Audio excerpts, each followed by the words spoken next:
Ever catch yourself humming a little something and you're like, man, this needs some sax? Happens to the best of us. Seriously.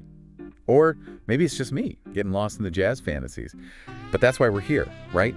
To dive into making those musical dreams a reality. Absolutely. And I'm excited to get into it. So today's deep dive, we're tackling a guide that calls itself Introduction to Learning Saxophone as a Beginning Musician. Sounds pretty straightforward, yeah. But don't let the title fool you. Oh, I've skimmed it. This is no simple, here's your first scale kind of guide. From the jump, it's got opinions, like strong opinions about finding your own sound, not just like being able to squeak out hot cross buns. That's key though, isn't it? I mean, what's the point of learning if you're not going to love what you're playing? 100%. And speaking of loving what you play, that starts with picking the right saxophone, right? Which, for a total beginner, can feel kind of overwhelming, like, they all kind of look the same. Yeah, a little bit. This guide, though, it breaks it down. It lays out the four main types: soprano, alto, tenor, baritone. And thankfully, it doesn't get too in the weeds with that right away. Yeah, you got to walk before you can run. Exactly. Yeah. In fact, it pretty much says, hey, if you're a younger beginner, maybe steer clear of the bigger saxes for now. Makes sense. Imagine a kid trying to wrangle a baritone sax. Right.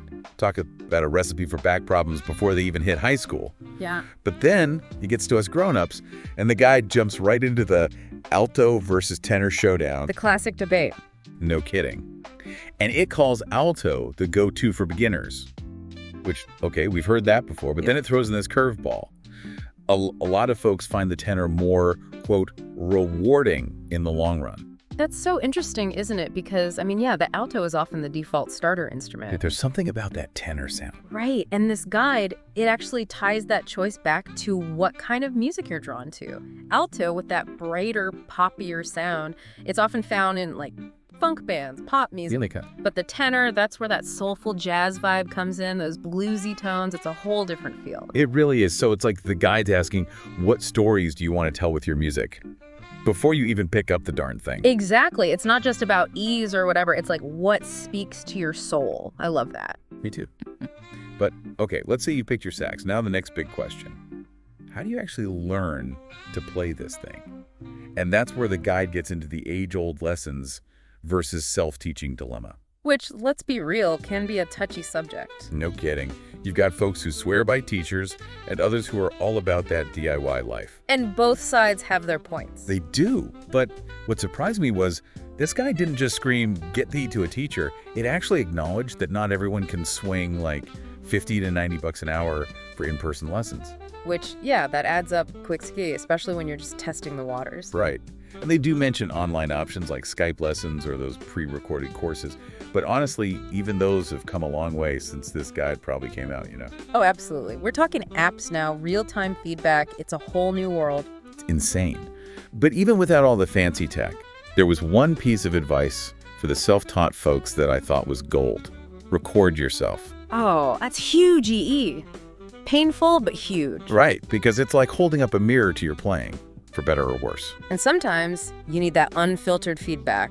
You can think you sound like Coltrane in your living room, and then you hear the playback, and it's like, oh, maybe not quite yet. Ouch. Okay, so you've got your sax, you've figured out the whole learning situation, you're ready to channel your inner Kenny G. What's next? Let's do it. Hit us with those sweet, sweet melodies. Hold your horses. Even Careless Whisper starts with the basics.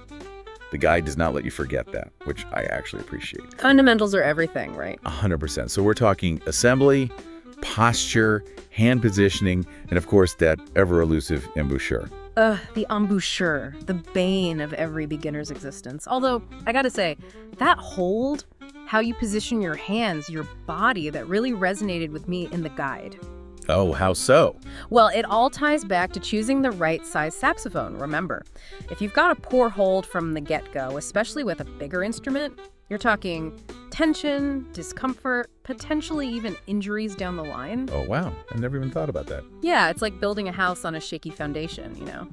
You might get away with it for a bit, but eventually. Things are going to crumble. Okay, that makes a lot of sense.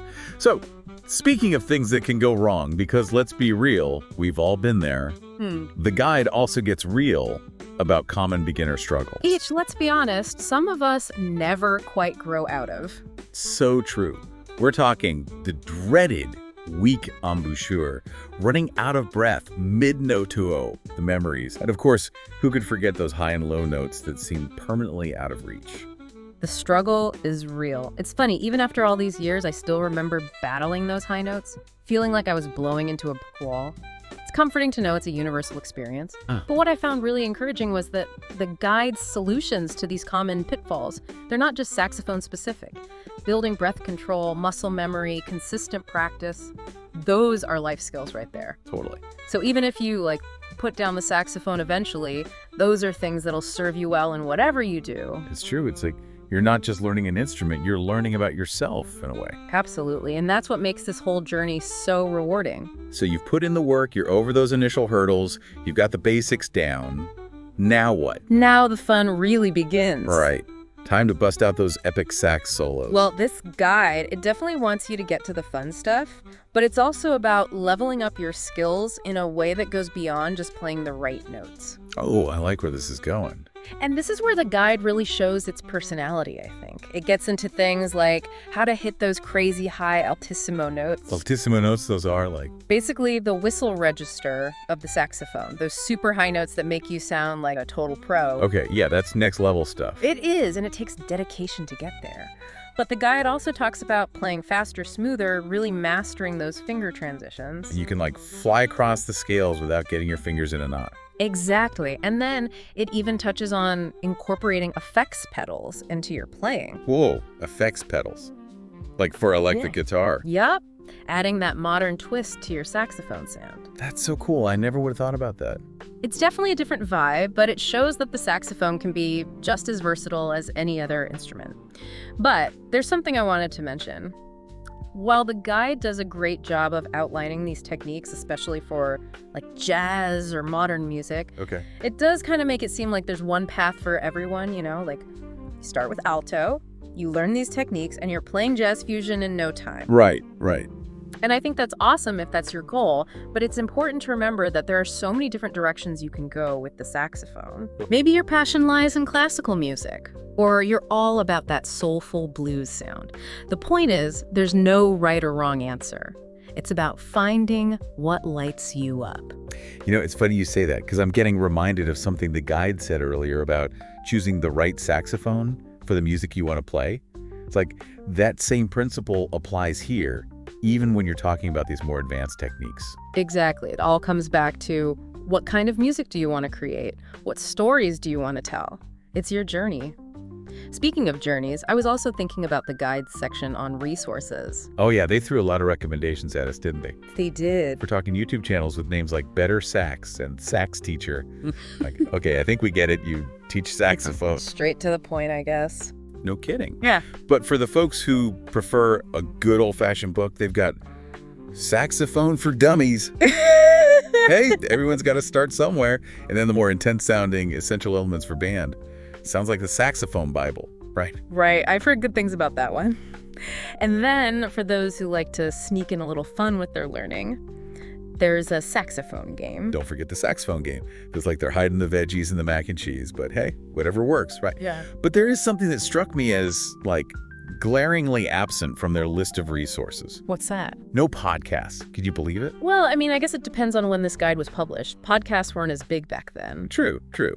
But still, you'd think a guide about a musical instrument would be all over that auditory learning experience. I know, and think about all the online communities, the forums, the groups dedicated to saxophone. It's a whole world. It really is. It's like this guide gives you a solid foundation, which, don't get me wrong, is super important, but it's only a snapshot, Right. Technology changes, learning methods evolve, new communities pop up. It's a constant process of discovery. And speaking of which, haven't WE become a valuable resource for budding saxophonists ourselves? Well, look at us. Right. All this to say, even the most comprehensive guide can only take you so far. It's up to you to stay curious, to seek out new knowledge, to connect with other learners. It's like you got to find those mentors, those fellow travelers on the saxophone journey. Exactly. And that reminds me of something else. The guides stress the importance of investing in durable, quality gear. And I think that applies to learning, too. I like that. It's about choosing resources, books, teachers, communities that will stand the test of time, that will support your growth and inspire you to keep pushing your boundaries. Just like a well-made saxophone can handle your most passionate solos, you need a learning environment that can withstand your enthusiasm and your inevitable stumbles along the way. That's a great analogy. Okay, so as we're wrapping up this deep dive into the world of saxophone, it's clear that it's about so much more than just like playing the right notes at the right time.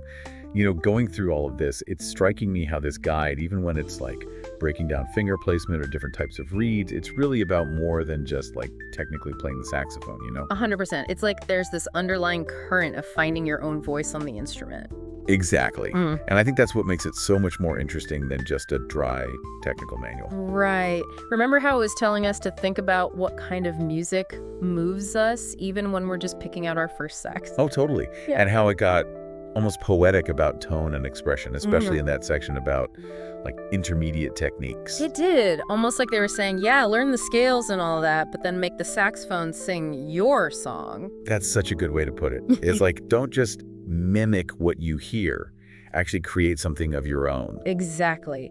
What if the ultimate goal isn't to sound like anyone else, not even the greats, but to discover your own unique voice through the saxophone? Deep stuff. And honestly, I think that's the perfect note to end on, no pun intended this time. But seriously, this guide has given us a roadmap, a starting point. But the real journey, the exploration of sound and self-expression, that's up to each individual player. It's so true. Don't just learn the saxophone. Let it teach you. Let it challenge you, surprise you, and ultimately help you share your own musical story with the world. Beautifully said. So for anyone listening who's ever felt that pull towards the saxophone, that curiosity, that maybe this could be me feeling, Take the plunge. take the plunge. And as you do, here's a thought to carry with you. What kind of music lives inside you, just waiting for the right instrument, the right moment to be set free? I love that. And that's a wrap on today's Deep Dive.